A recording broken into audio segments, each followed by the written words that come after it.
What's going on, guys? Coach Luke here, and today I'm going to talk to you about why every busy guy should at least take time to learn the kettlebell swing. The kettlebell swing is something that is called a fat-burning athlete builder. That's something that Dan John says, and it's something that you will hear me kind of reiterate, right? So, why the kettlebell swing? Well, there's a lot of different reasons as to why the kettlebell swing is such a fat-burning athlete builder, right? And if you're a busy guy, why you should pay attention and take some time to actually learn it, right? So the first reason is going to be that it's a power exercise. When it comes to developing power, that is one of the first athletic qualities that we lose as we age, right? So if you're not so spry, if you're a guy that's, north of 35, you often hear it a lot of times in the NFL that that guy has lost a step when they're talking about running backs or receivers. That's going to be a power issue, right? So they've lost power, right? Your power ability to generate force quickly and to do so quickly, that tends to degrade as we age. So very important that we maintain it, right? So how do we maintain power? Well, we got to practice moving powerfully. And one of the best ways to do that is with the kettlebell swing.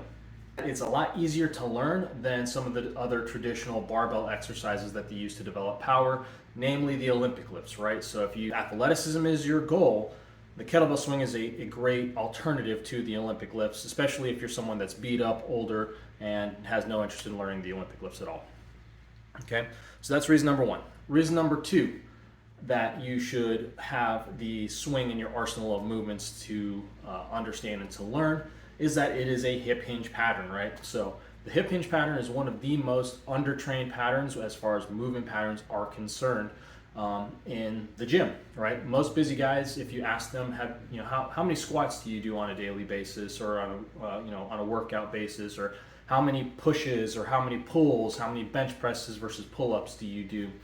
A lot of the guys will be able to tell you what exercises they're doing, but when it comes to the hinge, a lot of people, it's starting to get better these days, but not quite so much understand what the differences of a hinge are, right? A hip hinge is the posterior chain dominant move, right? Think of a deadlift, think of a hip thrust. A lot of those are great exercises, but once again, none of them are done with the same force and velocity that we can do with a kettlebell swing. And a lot of times those are going to require a bench to set up for, in the case of a hip thrust. They're going to require barbell and plates. So the kettlebell swing is very uniquely suited to to training the hinge, right? So once you learn the hinge with the kettlebell, which makes it really simple to learn, then you can actually load the hinge and do so powerfully.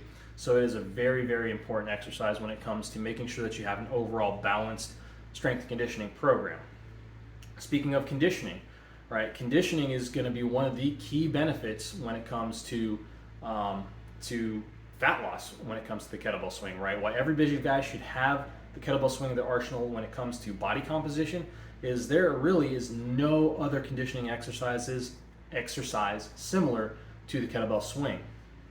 Kettlebell swing is hugely beneficial for developing an iron, set of lungs, a heart that won't quit, won't stop, and it also does a great job at roasting off some calories. That way you can lean out, right? So, or at least maintain a lean physique year round by performing, a good number of swings. So that's going to be the one of the big reasons why, right? So body composition, fat loss, huge benefit when it comes to learning the swing. The other reason is if you have lower back issues, right? If you struggle with lower back pain, a lot of times that's a sign of weak glutes, right? Your glutes just aren't doing their job. So it becomes super important for you to really understand just how much those glutes play a role in making sure that your legs, your posture, all of that stuff is functioning correctly, right? So stabilizing those hips, all of that stuff is done with the glutes. And when the glutes don't work, your lower back takes a beating. So on top of that, the swing is a gateway drug, it's a little bit of a gateway drug, into cleans and snatches, right? So kettlebell cleans and snatches, not the Olympic clean and the Olympic snatch. So the swing, you want to learn that foundation first before we venture into the realm of the clean, the kettlebell clean, and the kettlebell snatch, both of which are great additional kettlebell ballistic exercises that are also great for developing power and athleticism, as well as aiding in fat loss. So now that we've got what is important for understanding the reasons why every busy guy should have the kettlebell swing in their arsenal, let's go ahead and break down a couple of the cues when it comes to building a solid kettlebell swing. The first thing that we need to understand is going to be that we need a solid deadlift, right? So we need to understand that we have a good solid hinge pattern. How do we learn that hinge pattern? First, before we add the speed and the velocity to the pattern and with the kettlebell swing, well, we got to deadlift the kettlebell first before we can swing it, okay? Once we have determined that we have a good solid swing hinge pattern, then we can progress from there. Okay, so we were just talking about the kettlebell swing and how important it is to learn it, right, and understand it. So what we're talking about here is we got to understand that we have to establish a good hip hinge pattern first through a kettlebell deadlift, right? We got to crawl before we can walk before we can run. So we start with just getting that good hip hinge pattern.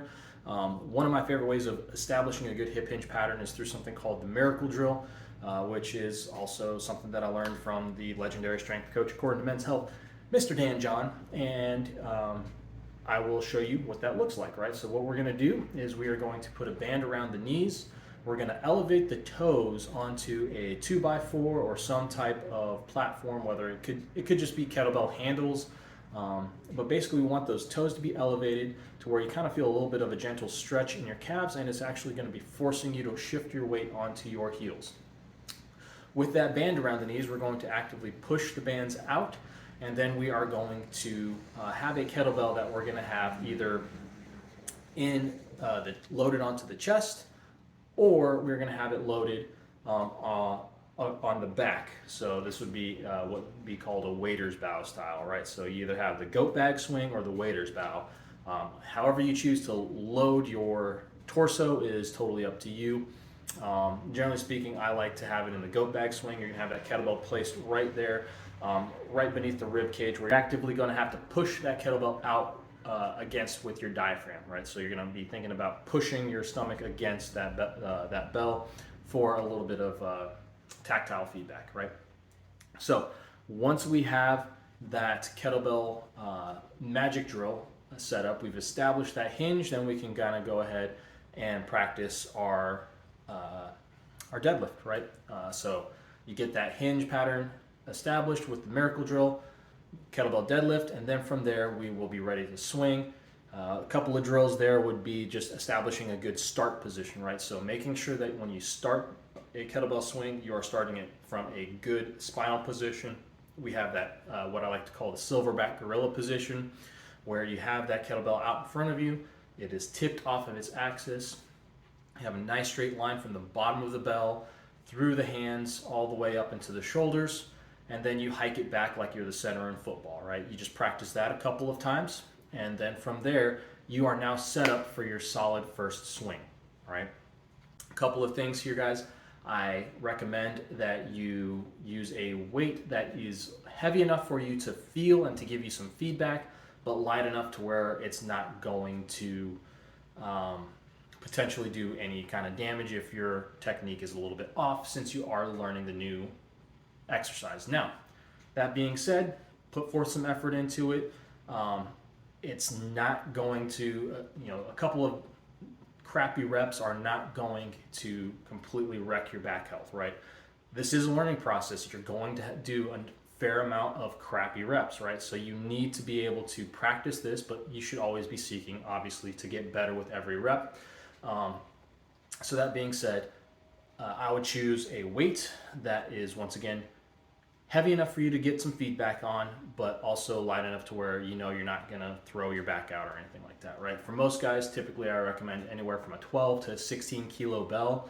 That means 26 to 35 pounds, right? Okay, so once we have that set up, like I said, we've established that hike pass. Now we're just ready to start with our swings. You're going to go ahead and stand up nice and tall into that tall plank position, and then you're going to be patient, let that bell drop, play chicken with the kettlebell, right? So you're thinking I'm going to be patient, be patient, be patient. I'm going to let that kettlebell drop, and I'm going to attack my zipper. I want to play chicken with my zipper and then get out of the way at the last set. And you should be feeling a nice stretch in the hamstrings as they load up into the bottom of that hinge position and then snap as you come back out of it, right? So into that nice tall plank position, right? Couple of key things here, guys. The biggest mistake that I see guys make is that they kind of arch back too far, or they don't finish. They don't stand up nice and tall, right? So think about having the top of your head directly towards the ceiling. From there, it's just reps, right? Keep practicing, right? So just work on your timing, and then make sure that you set that kettlebell down like a professional. Once we've got that nailed, guys, you have the swing in your repertoire. Now it's just practice. Get your reps in, keep the loads light until you have mastered the timing and the sequence of the exercise, and then from there you can add a little bit of load, right? However, pause for effect, wait for just a second before you decide to load these up aggressively, right? Force equals mass times acceleration. You can really put some oomph on a smaller size bell, right? You want to think about trying to get the most out of each size kettlebell before you go up to that next size, okay? So don't be in a rush to add more bells into your arsenal until you've mastered the bell that you currently have. For most guys, a great starting point is going to be a 16 to 20 kilo bell when it comes to swings once you've mastered that timing, right? Once you've mastered that timing, you got that technique that is acceptable, right? Maybe not perfect, but acceptable. You know you're not going to hurt yourself. Then we just continue to practice, break them down, and then from there, you've got yourself, now we're cooking with gas. Like now you've got that athlete fat burning machine, right? That's what the swing does. It's a wonderful exercise that I think every busy guy should have in their arsenal, especially if you're short on time. And fat loss is a priority, and also aging gracefully is a priority as well, right? Having some type of athleticism in the mix of your training. So try out the swing, guys. Hope you like this video. If you did like this video, leave a comment in the comments. Let me know what you would like to see next, if there are any things that you would like to know about the kettlebell swing, and I will talk with you guys next time.